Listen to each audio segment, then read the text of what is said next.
प्रत्येक आठवड्याला तुम्ही मला भाजीसाठी किती पैसे देता? हाय सर्वांना, तुमचं सर्वांचं खूप सारं स्वागत आहे आमच्या चॅनलवरती. चॅनलचं नाव आहे मी आणि माझी सासूबाई. तर आता घड्याळामध्ये 5:15 वाजले होते. 5:15 नाही, 5 वाजले होते, कारण आमचं घड्याळ 15 मिनिट पुढं आहे, तर त्याच्यामुळे.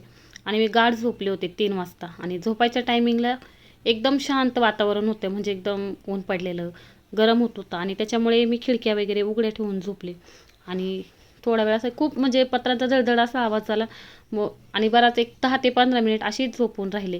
तर इथून खिडकीमधनं पूर्ण गाद्या भिजून गेल्या होत्या. नंतर लक्षात आलं की पाऊस आला होता. बघा, अशी एक सवय असते माझी, झोप जागसूद झोप म्हणतात ना, तर तशी नाही. झोपले की मला काहीच सुधारत नाही. आवाज आला पण एक असं स्वप्नामध्ये असल्यासारखं वाटत होतं की हे सर्व गोष्टी स्वप्नामध्येच चाललेलं आहे. आणि जागेपणी पाहिलेलं स्वप्न मोडेपर्यंत गाद्या पूर्णपणे भिजून गेल्या होत्या.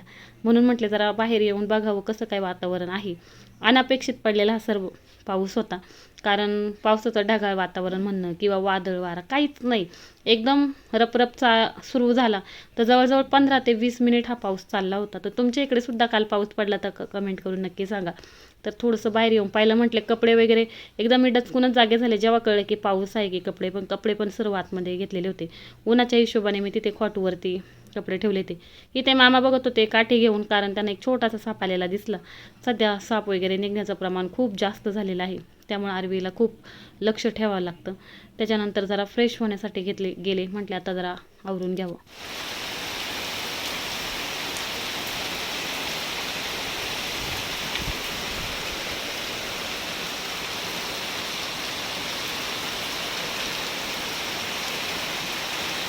बऱ्यापैकी पाऊस कमी कमी झाला आहे. एकदम धडाधड आवाज यायला लागला. म्हणले अचानक कसला आवाज यायला लागला, एकदम स्वप्नात असल्यासारखं वाटत होतं. आता जरा फ्रेश झाली, 5 वाजलेत आणि पुढच्या व्हिडिओला सुरुवात केली. कामं खूप आहे, पण म्हटले व्हॉइस ओव्हर करण्यापेक्षा थोडंसं स्वतः बोलून घेते, कारण बऱ्याच दिवसांनी व्हिडिओ शूट करायला घेतला आहे, तर 4-5 दिवसांनंतर. तर त्यामुळं तर अजून पाऊस पडतोय थोडा थोडा, आतमध्ये जाऊन बोलते आवाज येत असेल. आता 5 वाजले, ते खूप सारी कामं पडले, ते संध्याकाळची भांडी घासायचे पडलेत बरेचसे. दुसरं असं की आजचा व्हिडिओ मी मागच्या वेळेस सांगितलं होतं की सांगेल की कालच्याला फ्रायडे मार्केट होऊन गेलं आहे, म्हणजे आठवडे बाजार आमचा शुक्रवार. तर मला त्याच्यामध्ये माझे मिस्टर किती पैसे देतात. दुसरं असं की मी कोणत्या भाज्या आणते आठवड्यासाठी आणि मी त्यातून किती पैसे वाचवते. तर हे तुम्हाला आजच्या व्हिडिओमध्ये समजेल. त्यासाठी ब्लॉग पुढे कंटिन्यू करा, म्हणजे तुम्हाला समजेल की किती पैसे वेळ वाचवते, काय ह्या सर्व गोष्टी. तसं चणे आणते पिवळे, सर्दीसाठी चांगले असतात, तर त्याच्यासाठी फ्रेश भेटतात तिथं करून. तर कामं आवरते, कामं करता करता तुमच्याशी सुद्धा बोलते. तर चला. पाऊस पडल्यामुळे मामांनी जे कपडे इकडे तिकडे टाकले होते ते सर्व इथे एक जागेवरती सोप्यावरती आणून ठेवले.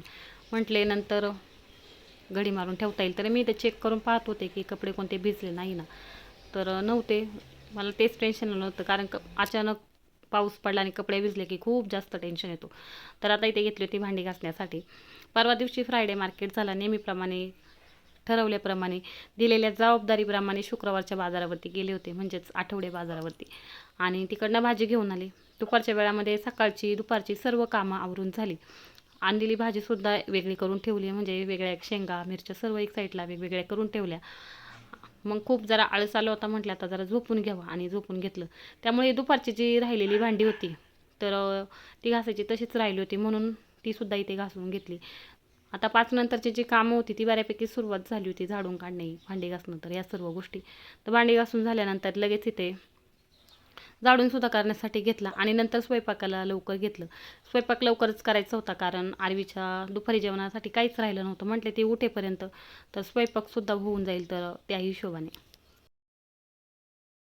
लवकरच स्वयंपाक करायला घेतला. एक साईडला कुकर लावलाय, एक साईडला भाजी, मेथी केली, हे दाणे घातलेत, मला आवडते.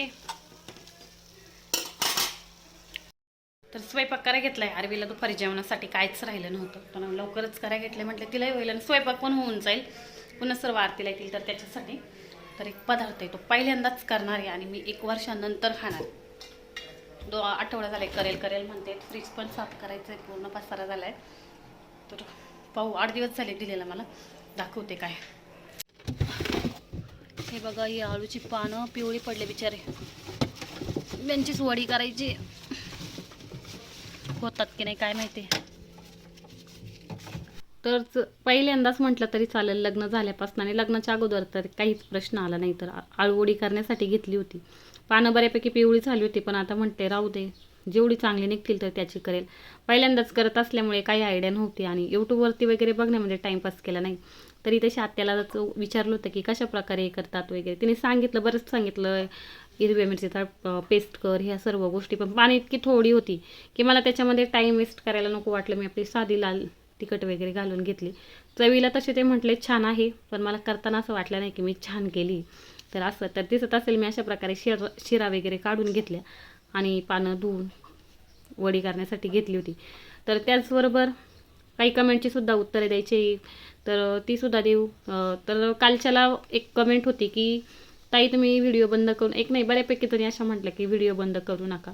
मी कालच्याला पूर्णपणे असं म्हटलं नाही की मी व्हिडिओ बंद करणार आहे, फक्त की माझी इच्छा होत नाही आणि जसं जमेल तसं मी व्हिडिओ अपलोड करण्याचा प्रयत्न करेल. तर काल मी ही गोष्ट क्लिअर केली होती. आणि दुसरं असं की एक जण असं म्हटलं की जर तुम्हाला जास्त व्हिडिओ काढायला प्रॉब्लेम होत असेल, ही कमेंट मला खरंच खूप जास्त आवडली, की व्हिडिओ करण्यासाठी जर प्रॉब्लेम होत असेल तर तुम्ही एक दिवसाआड किंवा एक वार ठरवून ठेवा आठवड्यातले की ह्या टाईमवरती व्हिडिओ अपलोड करणार. आणि दुसरं म्हणजे एक मी विचार करते, खूप दिवसांपासून माझ्या डोक्यामध्ये चाललेलं होतं की चॅनलचं नाव बदलू की काय हे. पण असं एक प्रश्न होता मनामध्ये की त्यांनी काही प्रॉब्लेम होईल का, दुसरं असं की चॅनलवरती कुठला बॅड इफेक्ट व्हायला नको, ह्या नावाने ओळखायला लागले आहे. आणि मलाही फारसं यूट्यूबमधलं माहीत नाही. मी कालही म्हटलं की कोणी मोठं यूट्यूबर किंवा काही ओळखीचं नाही, सजेशन देणारं कोणी नाही. तर त्याच्यामुळे जर मी नाव चेंज केलं तर कुठला पेमेंटसाठी किंवा काही प्रॉब्लेम येईल का, तर ह्या प्रश्नामुळे नाव चेंज करण्याचा विचार डोक्यामध्ये काढून टाकला. तर थोडंसं माझ्या मनामध्ये आलेला विचार कोणीतरी मांडला, त्यामुळे छानसुद्धा वाटलं. पण मीच कन्फ्यूज आहे की त्याच्यामुळे चॅनलवरती काही परिणाम होईल का. तर त्यामुळं तरी मी अजून विचारामध्ये ह्या सर्व गोष्टींच्या. तर इथं दिसत असेल मी वडी करायला घेतली, पण पानं जेव्हा वडी करतात तर अशा प्रकारे बाजूनी फोल्ड केले जातात आणि माझ्यातील गोष्ट लक्षातच आले नाही. मी डायरेक्टली तसेच गोल गोल राऊंड मारून घेतले आणि बाजूच्या कडा तशाच मोकळ्या राहिल्या. तर मी अशा प्रकारे आतल्या बाजूनी त्या कडा दुमटण्याचा प्रयत्न करत होते, पण त्या काही झाल्या नाही. तरी ते माझी वडी करण्यासाठी झाली होती. मी ते पाणी ठेवलं आणि वडी उकडण्यासाठी ठेवून दिली. तर हेच माझं रिझन आहे की एकतर यूट्यूबवरती असं प्रॉब्लेम चालू, दुसरं असं घरातले फॅमिली प्रॉब्लेम पण चालू, आणि नाव चेंज करायचं म्हटलं तर त्याने काही प्रॉब्लेम होतात का चॅनलवरती, तर हा एक दुसरा टेन्शन. तर ती कमेंट कुठेतरी असं वाटलं की मनातली गोष्ट बोलल्यासारखं, पण त्याच्यावरती माझ्याकडेच उत्तर नाही, त्यामुळं जरा थांबवलेलं आहे. झाली एक करून, गॅरंटी कमी कशी होईल, त्यामुळे झाल्यानंतरच दाखवेल. खूप छोट्या छोट्या झाले ते.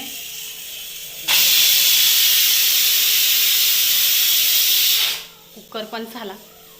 तारवीला खायला घालते आणि त्याच्यानंतर पुढचा ब्लॉग कंटिन्यू करते. आरतीला माणसं आहे, तिला आता 7 वाजले, 6:30 वाजले असतील, 6:30. तर त्यामुळं तर आता तिला खायला घालून घेते. हेच कसं होते, मला टेन्शन आलं आहे. खूप पातळ पीठ झालं होतं तरी दुसऱ्यांदा घट्ट केलं, फर्स्ट ट्राय. तर आता नेहमीप्रमाणे घरातले सर्वजण आरतीला आले होते आणि आरती झाल्यानंतर सर्वजण इथे छान असे खेळत बसले होते. आजची 7वी माळ होती. तर आमच्या इकडे जेव्हा 7वी माळ असते तर दिसत असेल आता धान्य पूर्णपणे घाटामध्ये भरून आले होते आणि माळासुद्धा सर्व घातली होत्या. असं झेंडूच्या फुलांची किंवा तिळाची माळ आणि ते जास्वंदीचे, पण जेव्हा 7वी किंवा 9वी माळ असते तर इथे कडकवण्याची माळ घातली जाते. तर तीच माळ आता प्रत्येकाच्या इथे वेगळ्या नावाने काही बोलत असेल, पण आमच्याकडे कडकावणेच म्हणतात. म्हणजे ज्या पुऱ्या केल्या जातात कडक, तर त्यांना. ती आरती झाली, स्वयंपाक झाला. तर मी ह्या फ्रीजमधली भाजी ह्या फ्रीजमध्ये शिफ्ट करते, थोडा दिवस याला आराम करते आणि भाजी काढल्यानंतर दाखवते की काय काय भाजी आणली आहे. तर त्याच्यामुळं तर इकडची शिफ्ट करते. फ्रीज साफ करायचे, खूप दिवस झाले त्याचे, करायचं चाललं आहे. आणि काय काय भाजी आणते आठवड्याभरात तर ती पण सांगते. तर ही आठवडे बाजारातून आणलेली भाजी होती. तर इथे काढून घेतली भेंडी, गवारी, त्यानंतर वांगी. आणि मला फ्रीजसुद्धा इकडचं तिकडं एक्सचेंज करायचं होतं, फक्त निवडून ठेवली होती. लसूण, इथे फ्लावर काल थोडा वापरला होता, कोबीचा गड्डा, इथे या पावट्याच्या शेंगा मला आवडतात म्हणून पर्सनली आणल्या. ते प्रत्येकाची आवड पाहूनच आणावं लागतं. दुसरं असं की वेस्ट व्हायला नको, तर ह्या हिशोबाने भाजी, कारण काही काही भाज्या अशा आहेत की आमच्या घरात खाल्ल्या जात नाही, म्हणजे जसं की दुधी असेल किंवा इतर कुठल्या. तर इथे टोमॅटो, कारलेसुद्धा मी एकटेच खाते, आलं आणि आता इथे हिरवी मिरची, अशा काही भाज्या आहेत की त्या कंपल्सरी आठवडे बाजारात आणाव्याच लागेल. कोथिंबीर दिसत असेल, कालच्याला आणली तेव्हा एकदम फ्रेश होती, पण आणल्यानंतर लगेच कुठून फ्रीजमध्ये ठेवली नाही तर ती लगेच सुकायला लागली होती. तर आणलेल्या भाज्या म्हटले फ्रीजमध्ये लावून घेते आणि त्याच्यानंतर मग सांगते की मी कोणती भाजी आणते किंवा किती पैसे वाचवते आणि ते पैसे वाचवण्यामागचा माझा काय हेतू आहे, ह्या सर्व गोष्टी. तर सर्व भाज्या जो नवीन फ्रीज आहे त्यामधल्या काढून इकडे जुन्या फ्रीजमध्ये शिफ्ट केल्या. जुन्या फ्रीजची आमच्या एक सिस्टीम चांगली की दरवाजा डोअर थोडासा जरी उघडा राहिला तरी लगेच वाजायला सुरुवात होते आणि लगेच समजतं की आपला फ्रीजचा दरवाजा उघडा आहे. तरी तेच झालं होतं. दरवाजा उघडा असल्यामुळे बराच वेळ आवाज येत होता. त्यामुळे आरवी लगेच पळत आली होती की मामा फ्रीज उघडा आहे. म्हणजे तिलासुद्धा समजायला लागलं की दरवाजा उघडा असेल तर फ्रीज लगेच आवाज करायला लागतो. तर आता माझी भाजी सर्व शिफ्ट करून झाली होती. फ्रीजचा मध्ये आवाज येईल तर आणलेली भाजी ठेवून दिली. काय काय आणली ती पण दाखवली. तर सर्वात पहिलं म्हणजे कांदे, बटाटे आणि टोमॅटो ह्या 3 भाज्या अशा असतात की त्यांना सर्वांच्याच घरात कंपल्सरी लागतात आणि त्या जास्त प्रमाणात आणले जातात. म्हणजे आता ह्या आठवड्यामध्ये 50 रुपयेचे 2.5 किलो बटाटे होते तर 2.5 किलो बटाटा आणला. 50 रुपये किलो कांदे होते तर कांदे आणले आणि टोमॅटो सध्या स्वस्त आहेत. पण ह्या आरवी शांत बस. पण ह्या 3 भाज्या अशा आहेत की त्या आणाव्याच लागतात. तर त्याच्यानंतर गवारी, भेंडी, कोबी, फ्लावर ह्या रेग्युलर लागणाऱ्या भाज्या. त्यातलं एक जण हे खातं, एक जण ते खातं, तर असं चालतं. पालेभाजी म्हणजे मेथी. आता मेथी केली आहे मी त्यामुळे ती नाही दाखवू शकले. मेथीची भाजी, शेपूची भाजी, पालक म्हणजे जशा स्वस्त असतील. आता मेथी खूपच महाग होती म्हणजे आता 50-60 रुपये, तर त्या तुलनेने आताही महागच चालली 30 रुपयाला गड्डी. तर त्यामुळं ती सुद्धा आणतो जी भाजी. आणि सीझन वाईज भाजी म्हणजे पावटा, राजमा, तर ह्या ठरलेल्या भाज्या असतात आठवड्याच्या. आणि तो मला आणि लसूण, आलं, मिरची असेल, लसूण असेल, आलं असेल, तर कांदा, बटाटा, टोमॅटो अशा एक 4-5 भाज्या की त्या सर्वांच्याच घरात लागतात. आणि त्याच्यानंतर या बारीक सारीक लागणाऱ्या. तर हे भाज्या कोणत्या आणते आणि आता मला ते किती पैसे देतात आणि दुसराचं की मी त्यातनं किती वाचवते तर ते पण सांगते. पण त्यांच्याच तोंडातून तुम्हाला सांगते की ते मला किती भाज्या, तर त्यांना विचारते की तुम्ही किती पैसे देता म्हणून मला, आणि मग सांगते की मी त्यातले किती पैसे वाचवते. मी भाजीसाठी का जाते तर त्याच्यासाठी. तर चला, आणि कशासाठी पैसे साचवते तर ते पण सांगते. आता बाकीच्यांच्या जेवणाला येण्याचा टाईम झाला होता. आता इथे वडली तळण्यासाठी घेतली होती. तर मी कोणत्या भाज्या आणते तर ते समजलं.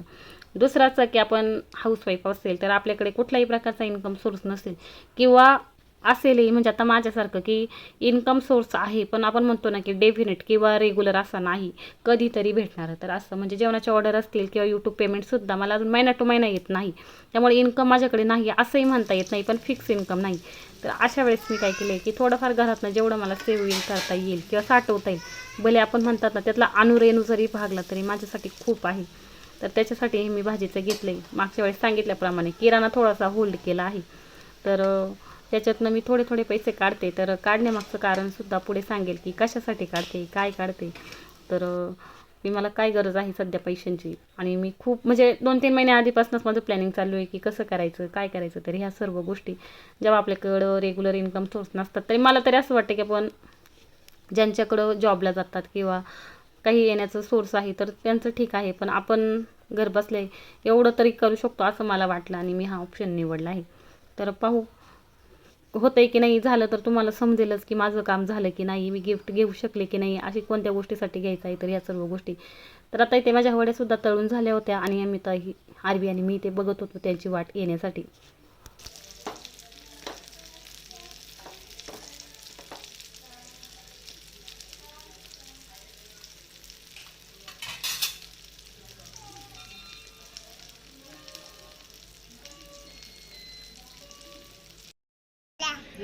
आता काय केलं, उंदीर गेला. आता आम्ही पप्पांची वाट बघतो. म्हण हो, म्हण ना, पप्पांची आम्ही वाट बघतो. पप्पा, आरवीचे पप्पा लवकर जेवायला या. आरवीला भूक लागली.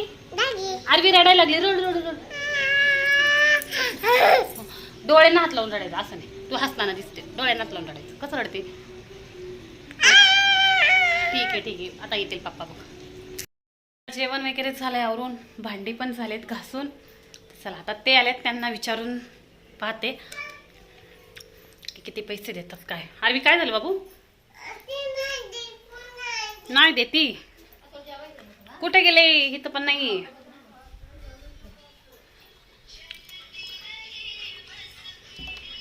काय हो, कुठे गेले? या इकडे. एक प्रश्न त्याला दे. एवढं अवघड नाही, एवढे टेन्शन मध्ये नका. इकडनं उजेड येतोय. आली पण आली बघा प्रश्नाचं उत्तर देण्यासाठी. मला सांगा, म्हणजे सर्वांना सांगा, तुम्ही मला भाजीसाठी किती पैसे देता? प्रत्येक आठवड्याला तुम्ही मला भाजीसाठी किती पैसे देता? 500 देता. ओके, एवढंच काम होतं तुमचं. मग काही नाही, एवढंच विचारायचं होतं भाजीसाठी किती पैसे देता. आलं लक्षात ते मला भाजीसाठी 500 रुपये देतात. त्यांच्या पुढे नाही सांगत बसले. मी फार तर भाजी 350 पर्यंत आणते. ते पण सर्व आणायचं असेल तर, म्हणजे कांदा, लसूण, बटाटे, म्हणजे सर्वच ऑल. तर मग 300 350, फार जास्त नाही. आणि ह्या आठवड्यामध्ये आता समजा की कांदे मागच्या आठवड्यात जास्त आणले होते, एक्स्ट्रा होते. ह्यामध्ये 300 रुपयाचीच भाजी आली, म्हणजे यावेळेस 200 रुपये वाचवले. तर अशी मी 150, 200 वाचवते. आणि 300मध्ये कसं तरी आठवडा काढण्याचा प्रयत्न, कसं तरी म्हणण्यापेक्षा व्यवस्थित. तर ही थोडीशी सवय लावून घेते, छोट्यापासून मोठ्यापर्यंत पैसे यासाठी वाचवते. 2 महिन्याने आमची 5वी ॲनिव्हर्सरी आली आहे. आता 300-150ने किती पैसे सेव्ह होणार. तर जे गिफ्ट घ्यायचं आहे तर त्याच्यासाठी थोडीफार का होईना भर होईल. तर या हिशोबानं तर मनावर घेतलं आहे मी, आवाज बाहेर आहे. तर 200 रुपये वाचवले. 200 रुपये वाचवतेच. 2-3 आठवडे झाले 200च म्हणावं लागेल, 150 पण नाही, 200 रुपये कंपल्सरी. तर चला बाय, आजचा ब्लॉग इथंच एंड करते. आरवीला सुद्धा खायला घालायचं आहे. भेटूया पुढच्या नेक्स्ट छानशा ब्लॉगमध्ये. व्हिडिओला लाईक करा, चॅनलला सबस्क्राईब करा. Bye bye.